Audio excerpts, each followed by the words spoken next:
bonsoir à tous et bienvenue dans Point de Vue pour terminer la semaine en beauté. Deux invités dont le talent est exceptionnel, mais vous le savez car ils sont des habitués de Point de Vue. Bonsoir Fergan Aziari. Bonsoir. Vous êtes analyste en politique publique à l'IREF, qui est un think tank libéral. Vous êtes aussi le délégué général de l'Académie des sciences humaines. Et puis, comme souvent, en face de vous, Guillaume Bernard est là. Bonsoir. Bonsoir Guillaume. Vous êtes maître de conférence à l'Institut catholique d'études supérieures. Et vous sortez un nouveau livre. Oui. L'Empereur et les brigands. C'est une nouvelle édition latine. Alors, en bon français, vous avez 1 minute pour nous faire le pitch de ce livre, si vous le voulez bien. Eh bien, écoutez, c'est un ouvrage que j'ai coécrit avec Corentin Stemler, qui est un jeune auteur de spectacle. Et donc, c'est une pièce de théâtre. C'est un ouvrage qui a été écrit sous forme d'un dialogue entre Napoléon et le lecteur pouvant être interprété aussi bien comme la conscience de Napoléon ou le jugement de l'histoire. Et puis, le titre se justifie, L'Empereur et les brigands, parce que les brigands, ce sont les brigands de la Vendée. On s'est interrogé sur quelle était la véritable position de Bonaparte et de Napoléon sur la Vendée, sur la révolte vendéenne, sur cette dissidence. Pourquoi a-t-il voulu faire la paix religieuse que personne n'avait réussi à faire avant lui? Donc c'est une pièce de théâtre, mais c'est aussi un spectacle, puisque tout est prêt pour pouvoir faire des vidéoprojections, mettre de la musique, avis aux producteurs. Voilà, c'est formidable. Dès qu'on pourra se retrouver dans des théâtres, exactement, ce sera possible. Je vous propose de commencer cette émission avec un sujet grave. Ça n'est pas la première loi sur le sujet, loin de là. Plus exactement, ça n'est pas la première proposition de loi sur le sujet, puisqu'elle est d'origine parlementaire. C'est Olivier Valorny, ancien député, enfin député anciennement socialiste, qui la soumet à l'Assemblée, une loi légalisant l'euthanasie. Alors, cette proposition de loi a déjà été adoptée en commission et elle sera présentée en séance publique la semaine prochaine.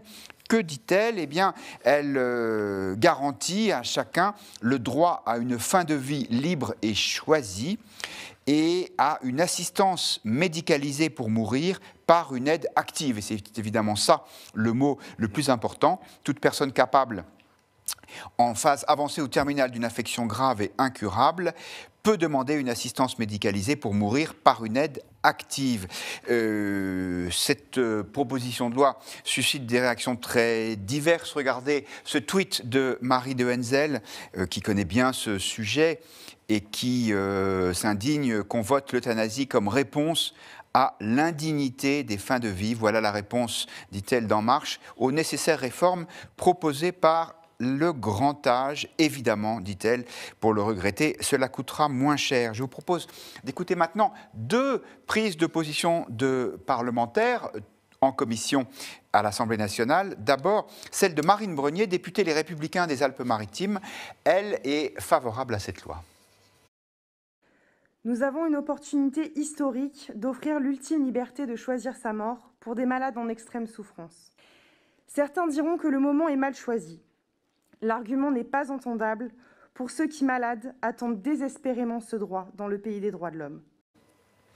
Et puis voici maintenant un député qui est contre cette proposition de loi. Il est député En Marche, ce qui montre bien que les étiquettes politiques n'ont pas grand-chose à voir avec les convictions de chacun, en tout cas qu'elles ne se recoupent pas. Il est député En Marche de la Charente, il est aussi médecin.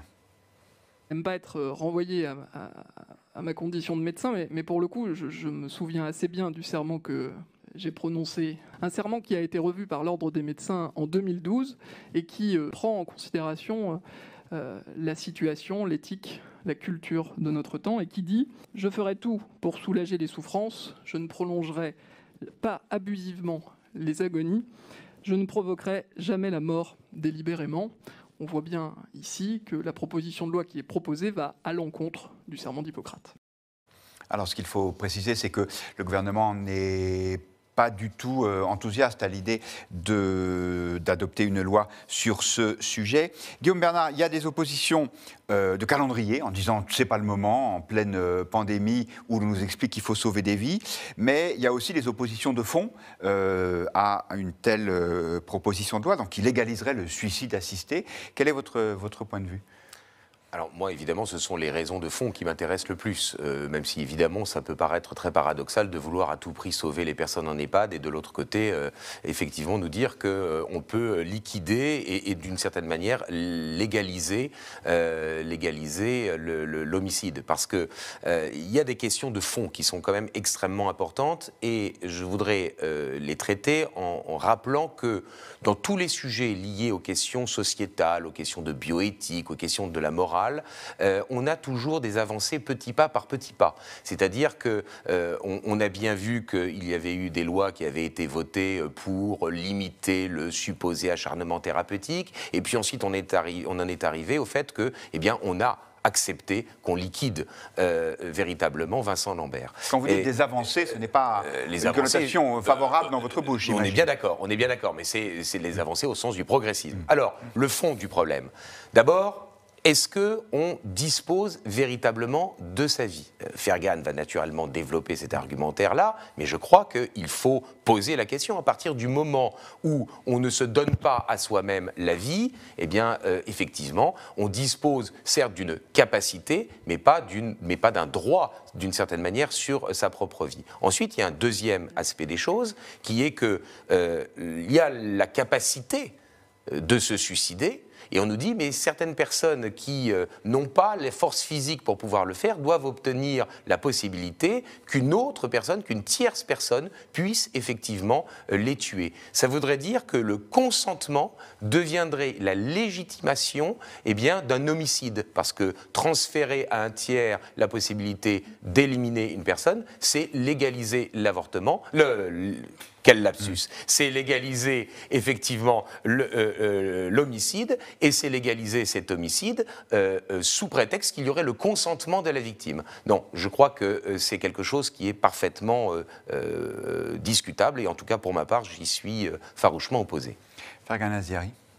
Guillaume Bernard a un petit peu devancé mon argumentaire. Effectivement, moi je m'inscris dans une tradition philosophique qui estime que l'homme est propriétaire de sa personne, de sa vie, de ses biens. C'est la tradition qui nous vient de John Locke, la tradition libérale.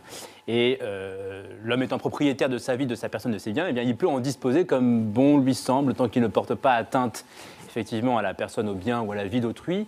Donc je ne vois pour ma part aucune objection morale à la légalisation du suicide assisté, ce qui ne veut pas dire qu'il faille encourager les gens à se suicider, ce qui ne veut pas dire que nous ne sommes pas légitimes à dissuader quelqu'un qui voudrait en finir en essayant de le raisonner, en essayant de convaincre que la vie mérite d'être vécue, quelles que soient les épreuves. Mais je trouve qu'il est cynique, immoral et injuste de prétendre se substituer au choix des principaux intéressés et que la décision doit, en dernier ressort, revenir tout simplement au patient. Donc oui, Guillaume Bernard se désolait que le consentement puisse ici être la source d'une obligation juridique ou plutôt de la possibilité d'un suicide assisté. Moi, je m'inscris dans une tradition qui pense que le consentement doit être en effet la source de toute obligation tout court. Donc ça me paraît être la moindre des choses, en effet, qu'on reconnaisse, et qu'on n'autorise pas, mais qu'on reconnaisse ce droit antérieur à la société de l'homme à disposer de sa vie comme bon lui semble, même si, encore une fois, le suicide assisté n'est pas l'obligation de mourir, n'est pas l'obligation de tuer quelqu'un, ce n'est qu'un choix qui peut être actionné ou non, tout simplement. Le problème, si vous voulez, c'est qu'on met le doigt sur un vrai problème de philosophie du droit, qui est la question de savoir, est-ce que parce que l'on en a une faculté, on dispose du droit d'exercer cette faculté? Et les modernes, dont fait partie la pensée libérale, considèrent que parce que je dispose d'une faculté, ou parce qu'il faut que l'on me reconnaisse une faculté de faire quelque chose, je dispose donc d'un droit à faire cette chose-là. Et puis il y a les classiques, c'est Aristote, c'est saint Thomas d'Aquin, qui considèrent que pour qu'il y ait une relation juridique, pour qu'il y ait une relation de droit, il faut qu'il y ait une relation d'altérité. C'est vis-à-vis de l'autre qu'effectivement je suis susceptible que l'on me reconnaisse un droit. Autrement dit, ça signifie que pour les classiques, pour la pensée classique, qui n'est pas nécessairement d'ailleurs une pensée chrétienne, qui peut être une pensée chrétienne, mais pas nécessairement chrétienne, eh bien on ne dispose pas d'un droit sur soi-même. Personne, évidemment, ne va contester le fait qu'une personne, si elle tient à tout prix à se suicider, je peux le regretter moralement, mais elle va effectivement en avoir la capacité de le faire. Pour autant, lui reconnaître le droit de se suicider et donc, par conséquent, le fait de pouvoir exiger que si elle n'en a pas la capacité, eh bien, elle doit obtenir qu'un autre la suicide, ça en revanche, c'est parfaitement discutable et je fais partie de ceux qui s'y opposent. Est-ce que je peux juste rebondir sur ce que vient de dire Guillaume, parce que je trouve que l'argument est un peu pernicieux, c'est-à-dire que lorsque vous dites qu'on ne dispose pas d'un droit sur soi-même, c'est quand même un argument qui me pose problème, parce que la nature ayant horreur du vide, si je n'ai pas de droit sur moi-même, c'est que quelqu'un d'autre a un droit sur moi. Bien sûr que si, puisque quand l'État interdit à quelqu'un de se suicider, de fait, il délègue à un magistrat, à un policier, le pouvoir de disposer de la personne de quelqu'un contre son gré, ce qui revient en fait à reconnaître une forme d'esclavage implicite, puisque ou bien je suis propriétaire de moi-même, ou bien la société est propriétaire de moi. Non. Et ce sont deux propositions qui sont irréconciliables. Parce qu'en fait, vous partez du principe que toutes les relations sociales peuvent être juridicisées. Ça, c'est un postulat de la modernité qui dit que l'homme, en tant qu'il est un homme, dispose de droits intrinsèquement. Le droit, dans la pensée classique, mais non, c'est le droit du juste naturalisme moderne. Le droit tel qu'il est pensé par les classiques, tel que vous pouvez l'analyser ou le voir par exemple chez Aristote ou saint Thomas d'Aquin ou plus récemment chez Michel Villet, eh bien le droit, c'est une rétribution d'un acte, c'est un pouvoir, c'est une fonction, c'est une liberté, c'est un honneur que l'on se voit attribuer en raison d'un rôle que l'on remplit. Autrement dit, très conventionnaliste. Mais autrement dit, il n'y a pas de droit sur soi-même. On a un pouvoir de disposer de soi, mais on ne dispose pas d'un droit opposable à une autre personne d'exiger que l'on soit suicidé si, eh bien... C'est pas un droit de créance. Mais il ne s'agit pas d'obliger le médecin à... Le médecin, il est libre de refuser. Mais vous savez bien que c'est ce à quoi cela va aboutir. Et de fait... Sur le principe, il n'y a pas de cause à effet. Mais le fait de revendiquer le suicide assisté sous prétexte qu'une personne ne peut pas elle-même se suicider, eh bien, c'est de fait exiger d'un tiers que son consentement justifie l'homicide et que du coup ce serait une cause exonératoire de responsabilité. Je vous donne les points de vue de nos internautes qui eux aussi débattent avec des arguments passionnants. L'euthanasie est un sujet très sensible, nous dit Micheline, il faut vraiment y réfléchir et si cela se fait, former du personnel, préparer le corps médical. Pour beaucoup cela peut être choquant, mais ajoute-t-elle, quand la souffrance est insupportable, accompagner une personne à franchir le pas doit être mûrement réfléchi et préparé. Antoine sur Twitter dit mais à quoi cela sert-il d'ériger la santé au-dessus de tout si c'est pour autoriser un médecin à tuer son patient? Dominique sur YouTube, mourir dans l'indignité, quelle horreur, on ferait mieux de s'occuper de nos anciens plutôt que de les assassiner, le mot est fort, il est immoral de laisser quelqu'un se suicider. Nous vous posons la question sur Twitter, est-ce le bon moment pour légaliser l'euthanasie? Et la réponse est oui à 65%. Ce n'est pas un sondage, mais l'opinion française est favorable, semble-t-il, d'après les enquêtes, à une évolution de la législation sur ce sujet. Écoutez le directeur général adjoint de l'IFOP, Frédéric Dabi, qui réagissait sur ce sujet. On a rarement, dans des enquêtes d'opinion, autant de décalage entre ce que proposent les pouvoirs publics et ce que demandent, ce que souhaitent les Français depuis maintenant 10, 15 ans, depuis l'affaire Vincent Ambert. Systématiquement, quelle que soit la manière de poser la question, quelle que soit la méthodologie, les Français, dans leur très forte majorité, appellent de leur vœu une légalisation du suicide assisté, la possibilité de recourir dans certains cas à des euthanasies. Cette attente est d'autant plus forte qu'elle est massive. Peu de clivage générationnel, pas de clivage de genre, très peu de clivage politique. Très peu de clivage politique. Est-ce que, Guillaume Bernard, ça n'est pas un argument, ça a important s'il y a une majorité qui souhaite une évolution de la loi? Alors je vais vous dire la même chose que ce que vous a dit ici même mercredi dernier Jérôme Sainte-Marie, émission excellente que j'ai écoutée très attentivement, en vous disant qu'on peut obtenir, si l'on veut, des résultats à un sondage en posant les questions d'une certaine manière. Évidemment, si vous dites, est-ce qu'une personne qui est très malade, qui souffre beaucoup, Est-ce qu'il ne faudrait pas lui offrir la possibilité de mourir dans la dignité? Dignité qui, naturellement, est réduite aux aspects exclusivement matériels, soit dit en passant. Bon, évidemment, vous obtenez 90% de réponses oui.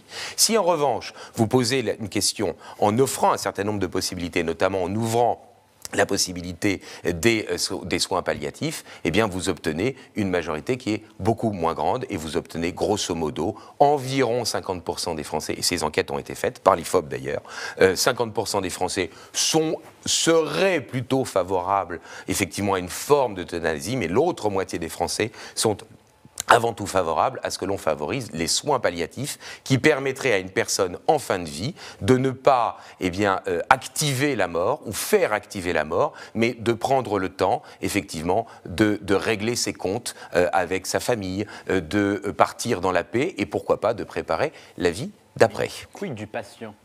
Alors, justement, les soins palliatifs, c'est ça. Mais n'est-ce pas au patient, encore une fois, d'avoir le dernier mot? Moi, je suis toujours assez sceptique quand on convoque la majorité comme si elle était légitime à statuer sur ce qui ne la regarde pas. Est-ce que ce n'est pas au principal intéressé de dire « je veux continuer les soins palliatifs » ou « je veux en finir ici ». Mais le problème, pardon Fergan, le problème c'est que qu'une personne se suicide, moi je le réprouve moralement, mais je ne peux pas l'empêcher de le faire, mais qu'en revanche elle exige d'obtenir un droit lui permettant de revendiquer que d'autres la tuent, ça, en revanche, cette transmission d'un droit, c'est pas une créance, encore une fois, ce n'est pas une créance. Il existe déjà une loi sur ce sujet, elle date de 2016, c'est la loi Claes-Leonetti, et elle autorise le médecin, Fergan Aziari, à pratiquer, dans certaines conditions, une sédation profonde et continue jusqu'au décès, c'est-à-dire, en fait, de plonger la personne dans le coma, mais jusqu'à la mort, c'est-à-dire que ce n'est pas une aide active. Oui. Est-ce que vous ne considérez pas qu'on atteint avec ce type de possibilité un juste équilibre? Non, pour vous, il faut aller plus loin? Non, je pense qu'il faut être cohérent avec le principe de libre disposition de soi. Même si c'est un principe que Guillaume Bernard récuse, je pense que cette loi, effectivement, est une forme de compromis électoral pour ne pas trop titiller les susceptibilités conservatrices d'une certaine population. Que j'incarne. Mais en effet, sur le principe, si on est rigoureux, eh bien, il faudrait reconnaître une pleine souveraineté à l'individu quant au choix de sa fin de vie. Et je le répète, encore une fois, ce n'est pas une créance qu'on oppose à un médecin, puisque j'espère bien, et si jamais ce n'est pas le cas, on sera tous les deux d'accord pour dire qu'il ne convient pas de contraindre les médecins à commettre des actes qu'ils réprouvent au nom de leur morale, de leur conscience personnelle. Il ne s'agit pas de mettre un pistolet sous la tempe. Et du principe même de la médecine qui consiste à soigner et pas effectivement à tuer. Pas malgré le patient. C'est-à-dire qu'on a beaucoup parlé de pandémie de coronavirus, on a beaucoup parlé de ceux qui prennent des décisions à la place des populations et veulent faire notre bien malgré nous. La santé, oui, mais dans le consentement des populations concernées. Merci pour ces points de vue très argumentés qui vous aideront, j'espère, à former le vôtre. On passe à un autre sujet plus léger. Coucou.